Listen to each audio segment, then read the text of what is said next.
Hi, welcome to my YouTube channel, Kate Arena. In today's lecture, we will going to talk about the design thinking framework. As we are all aware of the frameworks which we have talked about in the previous lectures about the standard D school model, which was the five-stage models. Hence, we can say there are more frameworks that are available in the design thinking. As we are aware that in design thinking, there is no single definition or a process to follow. Hence, we can say that innovation doesn't follow a linear path or have a clear cut formula.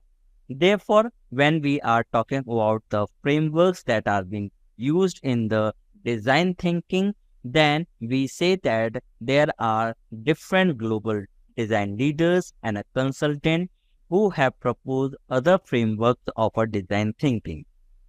As we all know that design thinking is a user-centric approach to a problem solving that emphasizes empathy, creativity, and iteration.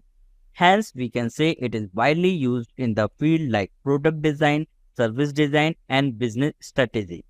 So, the several frameworks are being proposed for the principle of design thinking, which offers a slightly different perspective or a process. So, basically, when we are talking about some of the popular design thinking frameworks, so we have already talked about the standard D school model, which was the five-stage models.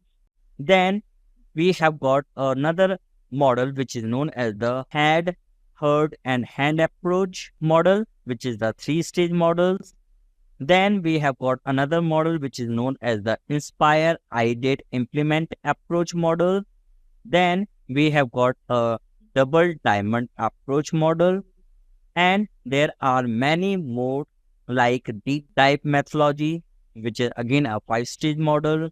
Then we have got a collective action toolkit, that is a frog design model, which is a six-stage model. We have got a Luma system for innovation, that is a three-stage model.